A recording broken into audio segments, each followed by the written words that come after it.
Hello friends, welcome to NithishFamily.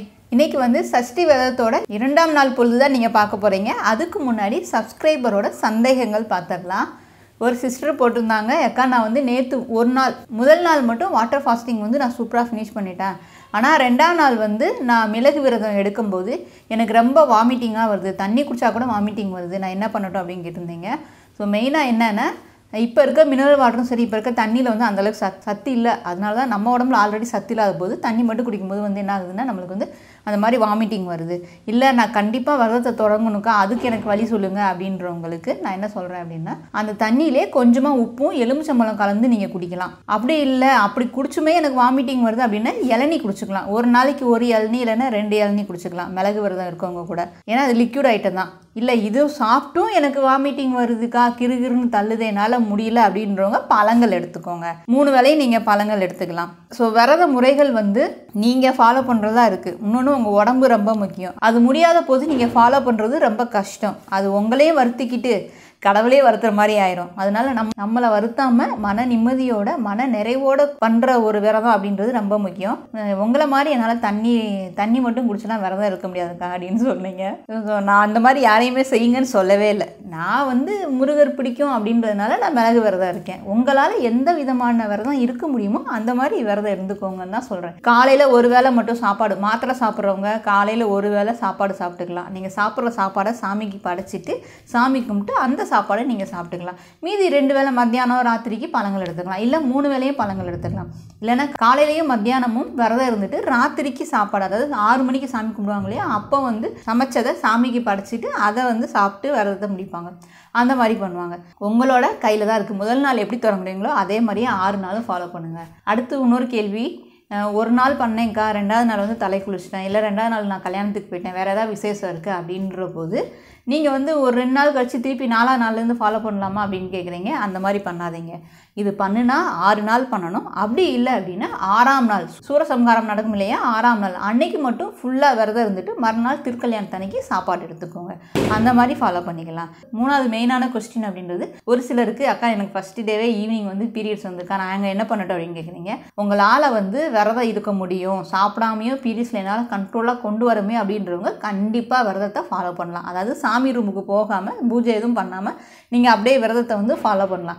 இல்லைக்கா என்னால் முடியாது, எனக்கு பீரியட்ஸ் பெயின் அதிகமாக இருக்கும், எனக்கு பசி தாங்காது அப்படின்றவங்க நீங்கள் சாப்பாடு எடுத்துக்கலாம், பழங்கள் எடுத்துக்கலாம். எடுத்து சாப்பிட்டுட்டு 6ஆம் நாள், அதாவது எப்பயும் போல் நான் சொன்ன மாதிரி சூரசம்ஹாரம் அன்னைக்கு நீங்கள் விரதம் இருந்துக்கிட்டு திருக்கல்யாணத்து அன்னைக்கு உங்கள் விரதத்தை முடிச்சுக்கலாம். அந்த மாதிரி ஃபாலோ பண்ணிக்கோங்க. உங்கள் உடம்பு தாங்கும், என்னால் பீரியட்ஸ் அப்போ விரதம் இருக்க முடியும் அப்படின்றவங்க விரதம் இருக்கலாம். இல்லை முடியாது அப்படின்றவங்க சாப்பாடு எடுத்துக்கோங்க. எடுத்துட்டு 6ஆம் நாள் மட்டும் விரதம் இருந்துக்கோங்க, போதுமானது. சரி வாங்க, 2ஆம் நாள் பொழுது எனக்கு சஷ்டி விரதத்தோட எப்படி போச்சு அப்படின்றது பார்க்கலாம்.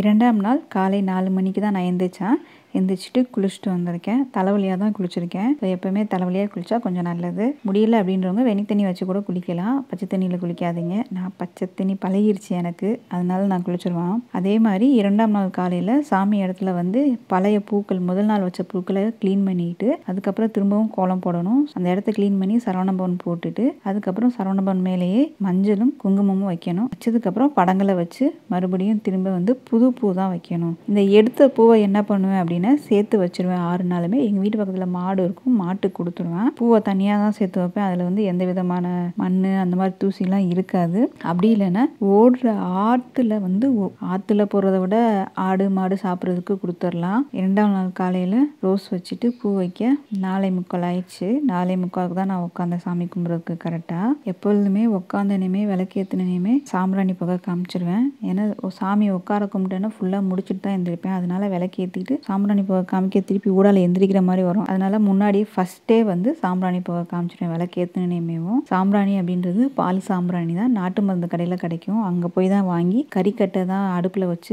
இது பண்ணி பால் சாம்பிராணி போடுவேன் நான் வந்து போடுறது. அதே மாதிரி இங்கே விளக்கேற்றும் போது நம்ம பூஜை ரூம்லேயும் விளக்கேற்றிடணும். அங்கே ஃபஸ்ட்டு விளக்கேற்றிட்டு அதுக்கப்புறம் இங்கே வந்து தான் முருகருக்கு விளக்கேற்றுவேன். கரெக்டாக நான் உட்காரும்போது மணி 4:50 அந்த மாதிரி இருந்தது. 4:50லேருந்து 5:50 3:45 வரைக்கும் சாமி கும்பிட்டேன். இன்றைக்கி வந்து கந்தசஷ்டி கவசம் வந்து 2 தடவை சொன்னேன். அது மாதிரி காயத்ரி மந்திரம், முருகருக்குரிய காயத்ரி மந்திரம் காலையில் வந்து 108 தடவை சொன்னேன். 108 தடவை சொல்லணுமாக்கான்னு கேட்குறீங்க. அப்படிலாம் இல்லை, உங்களால் முடிஞ்ச அளவு நீங்கள் சொல்லிக்கலாம். 16 தடவை சொல்லலாம், 1 தடவை சொல்லலாம், 3 தடவை சொல்லலாம், அந்த மாதிரி 7 தடவை சொல்லலாம். உங்களால் எவ்வளோ தடவை முடியுமோ அந்த அளவுக்கு சொல்லுங்கள், போதுமானது. முடிச்சுட்டு சாமி கும்பிட்டுட்டு தீபாதாரணை காமிச்சிட்டு அதுக்கப்புறம் சாமி இடத்துலையே விழுந்து கும்பிடுவேன். நான் இன்னைக்கு வந்து 2ஆம் நாள் இல்லையா, அதனால 2 மிளகும் 1 கிளாஸ் தண்ணி எடுத்து தான் குடித்தேன். மிளகு குடிச்சிட்டாலே உங்களுக்கு எவ்வளோ டயர்ட் இருந்தாலும் அந்த டயர்ட்னஸ் தெரியாதுங்க. மிளகு வந்து அப்படியே முழுங்கிடாதீங்க, பல்லில் கடிச்சு சாப்பிடணும், அதை நான் வச்சுக்கோங்க. 5:50க்கு சாமி கும்பிட்டு முடிச்சனுமே சரவண பவன் வந்து எழுத உட்காந்துட்டேன். எப்பயும் போல் 108 தடவை எழுதிட்டு தான் எழுந்திரிச்சேன். கரெக்டாக மணி வந்து 6 ஆச்சு. 6லேருந்து ஒரு 7:30 வரைக்கும் வீடியோ எடிட் பண்ணேன். இந்த முதல் நாள் எடுத்த வீடியோ தான். அடுத்து மெயினான விஷயங்கள் அப்படின்றது எனக்கு வந்து தலை காய வைக்கிறது தான். ஏன்னா அப்பப்போ தலை காய வச்சிட்டோம் அப்படின்னா தலையில் நீர் கோர்க்காரு, அதனால உடனே காய வச்சிருவான். ஸோ தலை காய வைக்கிறது அப்படின்றது நம்ம விளக்கு எரியுது இல்லையா, அப்போ காய வைக்க மாட்டேன். விளக்கு எரிஞ்சு 1 மணி நேரம் 2 மணி நேரம் கழிச்சு எங்கள் வீட்டில் எல்லாருமே காலையில் எழுந்திரிச்சு குளிச்சுருவாங்க. 2 பேருமே எழுந்திரிச்சு குளிச்சு சாமி கும்பிட்டதுக்கப்புறம் விளக்கை வந்து குளிர வச்சிருவேன். அந்த ஹோல் டேவே எரியணும்னு அவசியம் கிடையாது. அது ஐயப்பனுக்கு தான் அந்த மாதிரி சொல்லுவாங்க, ஃபுல் டே எரிய சொல்லி. பட் முருகருக்கு அதெல்லாம் கணக்கு கிடையாது. நான் சாமி கும்பிட்டு 1 மணி நேரம் இல்லைன்னா 2 மணி நேரத்தில் குளிர வச்சிருவேன். குளிர வச்சதுக்கப்புறம் தான் தலை காய வைக்கிறது. காலையில் சாப்பாடாக நித்திஷா அவங்க அப்பா எடுத்துக்கிறது 2 தோசையும் இட்லி, ஃப்ரைடு இட்லி மாதிரி கொஞ்சம் எடுத்துக்கிட்டாங்க, ஆளுக்கு 2 இட்லி. அதுக்கப்புறம் தொட்டுக்கிறதுக்கு தேங்காய் சட்னி வச்சுக்கிட்டாங்க. காலையில் டிஃபன் வந்து அவங்க இதாக எடுத்துக்கிட்டாங்க. இன்னைக்கு காலையில் கோயிலுக்கு போனது அப்படின்றது மணி 9 ஆயிடுச்சு. 9:30க்கு தான் போனோம். ஏன்னா இன்றைக்கி சஷ்டினால கோயில், முருகர் கோயில் திறந்துருக்கும் அப்படின்ற தைரியத்தில் தான் போனேன். திறந்து தான் இருந்தது கோயில், வந்து ஃபுல்லாமே இருக்கும். ஓரளவுக்கு 12 மணி வரைக்கும் கோயில் இருக்குன்னு தான் சொன்னாங்க. நிதிஷ்க்கு இன்றைக்கி ஒரே குஷி. ஏன்னா கோயிலில் வந்து இன்றைக்கி புளியோதரை வந்து பிரசாதமாக கொடுத்தாங்க. நிதிஷ் முன்னாடி காமிச்சு அம்மா கோயிலில் புளியோதரைன்னு காமிச்சிக்கிட்டே இருந்தான். கோயிலேருந்து நேராக வீட்டுக்கு வந்துட்டு ஒரு பத்திரம் இருக்கும். நிதிஷ்க்கு வந்து திங்கக்கிழமை ஸ்கூல் திறக்கனால அவனுக்கு லஞ்ச் பேக்கு, லஞ்ச் பாக்ஸு எல்லாம் வாங்குறதுக்காக வந்திருந்தான்.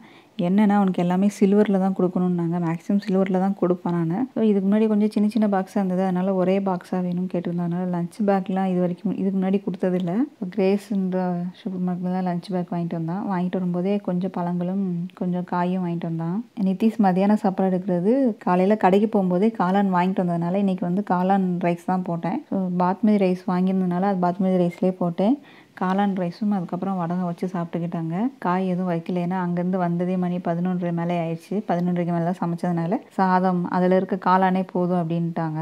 நான் வாங்கிட்டு வந்த பழம் அப்படின்றது ஆப்பிள் வாங்கிட்டு வந்தேன், சாத்துக்குடி வாங்கிட்டு வந்தேன், கொஞ்சம் கொய்யாப்பழம், எல்லாம் 1/2 கிலோ தான். அதுக்கப்புறம் 2 இளநீ. நிதிஷ் அப்பாவுக்கு இந்த மலையிலையும் சூடு பிடிச்ச மாதிரி இருக்குது அப்படின்னாங்க, அதனால் இளநீ வாங்கிட்டு வந்தான். ஒரு இளநீ 50 ரூபா. அதுக்கப்புறம் வாழைப்பழம், எப்பயும் போல் நிதிஷ் அப்பாவுக்கு வந்து டெய்லி 2 வாழைப்பழம் சாப்பிட்ருவாங்க. அடுத்த வேலைகள் அப்படின்ற போது மத்தியானம் வந்து துணி தான். இப்போ கொஞ்சம் வெயில் அடிச்சது, அதனால துணி வந்து காய வச்சு எடுத்துகிட்டு வரவே இன்றைக்கி மத்தியானம் வந்து இப்படி தான் போச்சு. நான் தூங்கலை, இன்றைக்கி டிவி எதுவும் பார்க்கல. ஃபுல்லாக துணி மடித்து எடுத்து வைக்க, 3 தடவை துவைச்ச துணியை மேலே கொண்டு போய் காய போட, இதே தான் போயிட்டே இருந்தது. இதுதான் நிதிஷ் வாங்கிட்டு வந்த டிஃபன் பாக்ஸ். என்னென்ன டிஃபன் பாக்ஸ் வந்து ஒரே டிஃபன் பாக்ஸாக ஸ்கொயராக இருந்தது. மேலே வந்து அது வெஞ்சனம் வைக்கிற தட்டு. ஸோ சில்வர் நல்லா தான் இருந்தது. அதுக்கப்புறம் குழம்பு வைக்கிறதுக்கு சில சமயம் தனியாக கொடுத்துடுவேன், இல்லைன்னா மோருக்குன்னு தனியாக கொடுத்துடுவேன். அது மாதிரி ஸ்கூலில் வந்து 2 மாஸ்க்கு கேட்டிருந்தாங்க. பையில் ஒரு மாஸ்க் இருக்கணும், அதுக்கப்புறம் ஸ்கூலுக்கு கொண்டு போகிறதுக்கு ஒரு மாஸ்க்கு கேட்டிருந்தாங்க, அதுவும் வாங்கி கொடுத்துருந்தோம். நிதிஷ்க்கு ஜூஸ் அதுவும் மோராது எப்பயும் கொடுத்து விடுவேன் ஸ்கூலுக்கு போகும்போது. காலையில் சீக்கிரம் அவங்க ஸ்கூல் 7:40க்குலாம் ஆரம்பிச்சிடும், அதனால் எப்பவுமே ஜூஸ் ஏதாவது எடுத்துகிட்டு போவான். ஸோ அதுதான் இதுக்கு சில்வரில் தான் வாங்கியிருந்தேன். இது வந்து 189 ரூபான்னு நினைக்கிறேன் இந்த இது. ஆனால் மூடி வந்து பிளாஸ்டிக்கில் இருந்தது. இவன் ஓப்பன் பண்ணி குடிக்கிற மாதிரி கேட்டிருந்தான் நிதிஷ் வந்து. அதுக்கப்புறம் இது வந்து குழம்பு கிண்ணம். இது வந்து 92 ரூபா பொருந்தது. அது மாதிரி அடியில் வந்து தட்டையாக இருக்கிற மாதிரி பார்த்து வாங்குங்க கிண்ணம் வாங்கும்போது. மேலே திறக்கிற இடமும் வந்து ஷார்ப்பாக இல்லாமல் ஒரு மாதிரி குண்டாக இருக்கிற மாதிரி பார்த்து வாங்குங்க, அப்போ தான் பசங்க கையில் இடிக்காது. சாயந்தரம் 6 மணிக்கு நான் பூஜை செய்ய ஆரம்பித்தேன். எப்பயும் போல் சஷ்டி கவசம் 2 தடவையும், முருகருக்குரிய காயத்ரி மந்திரம் வந்து 108 தடவை சொன்னேன். அதுக்கப்புறம் முருகருக்குரிய ஒரு சில பாடல்கள் சொல்லிவிட்டு கண்டினியூவாக வந்து சஷ்டி கவசம் நான் எழுத ஆரம்பிச்சிட்டேன். ஸோ என்னோடய பூஜைகள் இன்றைக்கி முடிஞ்சது 6லேருந்து 6:45 வரைக்கும் நான் முடிச்சிட்டேன். சாயந்தரம் எத்தனை மணிக்குக்கா பூஜை பண்ணணும்னு கேட்குறீங்க. பொழுது சாயும் போது பூஜை பண்ணிடணும். அதாவது சூரியன் வந்து அடையும் போது கரெக்டாக வந்து விளக்கேற்றி சாமி கும்பிட்டுருங்க, அதுதான் கணக்கு. 5:30லேருந்து 6, 6:30 வரைக்கும் கூட நீங்கள் கணக்கு எடுத்து பூஜை பண்ணிக்கலாம். ஸோ 6:30 ரொம்ப ஜாஸ்தி. 6:15க்குள்ளே வந்து விளக்கேற்றி சாமி கும்பிட்ருங்க. இன்றைக்கி 2ஆம் நாள் கந்த சஷ்டி விரதத்தை நான் மன நிறைவோட மகிழ்ச்சியோடு நல்லபடியாக நான் நிறைவு செஞ்சுருக்கேன்.